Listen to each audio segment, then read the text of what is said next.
नमस्कार। इस वोट चोरी की फर्जी प्रेस कॉन्फ्रेंस के दौरान अगला आरोप राहुल गांधी जी ने यह लगाया कि हरियाणा में डुप्लीकेट वोटर है जो 5 लाख के करीब है, उसके बाद बल्क वोटर बताए 19 लाख के करीब। तो एक बात बताइए राहुल गांधी जी कि ये जो डुप्लीकेट वोटर है, ये जो बल्क वोटर है, इन्हीं को हटाने के लिए तो एसआईआर हो रहा है ना। भाई बिहार में एसआईआर क्यों हो रहा है? जो डुप्लीकेट वोटर है, जो एक वोटर 2-3 जगह पे अगर वोट डाल सकता है या फिर उसका वो वोटर आईडी बना हुआ है, तो फिर उसको हटाने के लिए, वोटर लिस्ट को रिफ्रेश करने के लिए ही एसआईआर हुआ। आप एसआईआर का भी विरोध कर रहे हो, आप उसको भी गलत बता रहे हो। कम से कम आप एक पॉइंट पे तो टिके हुए रहो। आपको ये बोलना चाहिए कि एसआईआर होना चाहिए, क्योंकि एसआईआर इस डुप्लीकेट वोटर को और बल्क वोटर को हटाता है। यही हो रहा है एसआईआर के द्वारा, और यही आप आरोप लगा रहे हो हरियाणा चुनाव के अंदर कि बल्क वोटर इतने हैं, डुप्लीकेट वोटर इतने हैं, तो उसको हटाने के लिए ही ये एसआईआर हुआ है। आप एसआईआर का भी विरोध कर रहे हो। उसके बाद में जब राहुल गांधी जी से एक रिपोर्टर ने पूछा कि सर आपके पास सारे प्रूफ्स हैं, आपके पास सारे के सारे एविडेंस है, तो आप सुप्रीम कोर्ट क्यों नहीं जा रहे हो? और एक ये सवाल पूछा कि सर आपको जब ये सब पता है वोटर लिस्ट का, ये जो फ्रॉड हो रहा है, ये तो आप अपने पोलिंग एजेंट्स को, जो आपके कांग्रेस के एजेंट बैठते हैं पोलिंग बूथ पर, उनको ट्रेनिंग देंगे या नहीं देंगे? इन दोनों सवालों पर देखिए राहुल गांधी जी ने कितनी बचकानी और कैसा जवाब दिया, कैसी बचकानी बात करी। आप पहले ये वीडियो देखिए, फिर आगे बात करते हैं। फैक्ट्स रखे थे। चुनाव आयोग जो है अपनी बात से रवैया देता है कि ये बेसलेस है, एलिगेशंस पूरी तरह से नकारता है।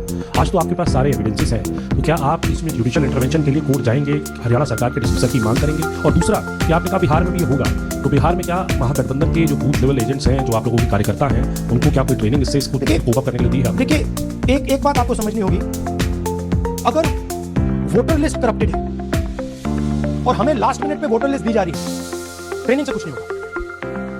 दिस इज जस्ट वो वोटर लिस्ट दिखाओ जरा। This is the foundation of election. This is the backbone foundation of election. If this is wrong. नमस्कार, आप देख रहे हैं कि इस वीडियो में राहुल गांधी जी से रिपोर्टर ने सिंपल से सवाल पूछे कि सर आपके पास जब सारे के सारे प्रूफ्स है, तो आप न्यायिक प्रक्रिया में भरोसा कीजिए और आप सुप्रीम कोर्ट जाइए। ये क्लियर और सीधी सादी बात है। तो इस पर राहुल गांधी जी बोलते हैं कि सुप्रीम कोर्ट ये सब देख रहा है। यानी ऐसी बचकानी बात आप किसी छोटे बच्चे से भी उम्मीद नहीं कर सकते हो कि अगर आपके साथ कुछ गलत हुआ है, आपके या मेरे साथ अगर कोई क्राइम हुआ है, किसी ने हमारे साथ कोई डकैती की है, चोरी की है, और हमारे पास अगर उस चोरी के लिए सीसीटीवी फुटेज उपलब्ध है, तो हम क्या बोलेंगे कि हम एक वीडियो बना देंगे और बोल देंगे पुलिस ये सब देख रही है, मेरे पास सारे प्रूफ पड़े हैं, पुलिस मेरे को ये वीडियो में देख रही है। ऐसा नहीं होता है। आपको खुद को चल के पुलिस स्टेशन जाना पड़ेगा, एफआईआर दर्ज करवानी पड़ेगी, उसके बाद में आगे की प्रक्रिया शुरू होगी। ये एक सिंपल सी प्रक्रिया है। सुप्रीम कोर्ट देख रहा है का क्या मतलब है? क्या सीजीआई जस्टिस जो है वो वहाँ पर एक अलग टेबल लगा करके, कुर्सी लगा करके देख रहे हैं कि राहुल गांधी जी आज प्रेस कॉन्फ्रेंस कर रहे हैं, देखते हैं क्या क्या आरोप लगाते हैं? ऐसा नहीं होता है। अगर आपके पास सारे के सारे एविडेंस है, तो आप खुद जाइए सुप्रीम कोर्ट में जाइए और आप अपने ये प्रूफ सबमिट कराइए। और अगर आपकी बात सच होगी, प्रूफ में दम होगा, तो हरियाणा की गवर्नमेंट डिसमिस होगी। ये सिंपल सा लॉजिक है। लेकिन इसके बावजूद राहुल गांधी जी मना कर रहे हैं। क्यों मना कर रहे हैं? मैं आपको कारण बताता हूँ। सच्चाई ये है कि राहुल गांधी जी को पता है कि ये जो प्रूफ्स है, इनका कोई बेस नहीं है, ये सारे के सारे बेसलेस प्रूफ्स है। ये कोर्ट में 1 मिनट भी नहीं टिकेंगे। सुप्रीम कोर्ट पहले ही फटकार लगाएगा और हमको देश से माफी मांगने को बोलेगा। वैसे राहुल गांधी जी को देश से माफी मांगने का अच्छा खासा अनुभव है, लेकिन उसके बावजूद वो अपनी हरकतें ऐसे ही लगातार जारी रखे हुए हैं। इन ग्रुप में अगर दम होता तो राहुल गांधी जी को पता है कि मैं सुप्रीम कोर्ट जा सकता था, लेकिन वो नहीं जाएंगे, क्योंकि उनको पता है इस ग्रुप में कोई दम नहीं है, ये केस टिकेगा ही नहीं और देश के सामने उनका असली चेहरा आ जाएगा।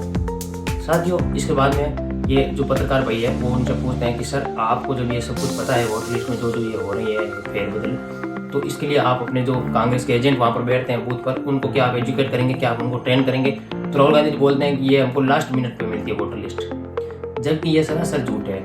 यहाँ पर मैं अभी जो अलाइन करूंगा, आप देखना इलेक्शन कमीशन का डेटा, उसमें क्लियर लिखा हुआ है कि कम से कम 30 से 45 दिन पहले वोटर लिस्ट हरियाणा में दे दी गई थी सभी के सभी एजेंट्स को, सभी के सभी वोटर्स को।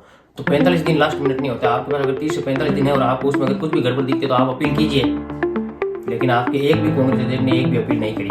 अगर इतनी दान हुई है तो आप लोग अपील करते, लेकिन इनके एक भी कांग्रेस एजेंट ने एक भी अपील नहीं करी, शून्य, 0 अपील करी है। क्यों? क्योंकि वहाँ पर कुछ गलत हुआ ही नहीं, तो क्या अपील करेंगे? ये अगर कुछ भी इनको लगता गलत, तो ये 45 दिन 45 डेज जब हरियाणा इलेक्शन हो गए, उस 45 डेज के अंदर इनको सीसीटीवी फुटेज भी उपलब्ध कराता है। इलेक्शन कमीशन ने खुद ने बोला है कि हम सीसीटीवी फुटेज दे देंगे, आप 45 दिन के अंदर अंदर कीजिए रिक्वेस्ट, लेकिन इन्होंने नहीं करी, क्योंकि इनको पता है कि 45 दिन निकलने के बाद हम यहाँ वो हल्ला करेंगे बिहार चुनाव में फायदा उठाने के लिए। क्योंकि हरियाणा चुनाव में ऐसा कुछ हुआ ही नहीं था। अगर होता तो इनका एक भी एजेंट, कभी भी किसी भी एजेंट ने कभी भी कोई भी शिकायत नहीं करी। मैं यहाँ पर इलेक्शन कमीशन का डेटा अलाइन कर रहा हूँ, आपको देखिए कि 0 अपील करी है, 0 अपील, यानी किसी ने कोई शिकायत नहीं करी। इसलिए साथियों, ये सीधी सादी सी बात है कि ये सारे के सारे प्रूफ्स पूर्णतया निराधार है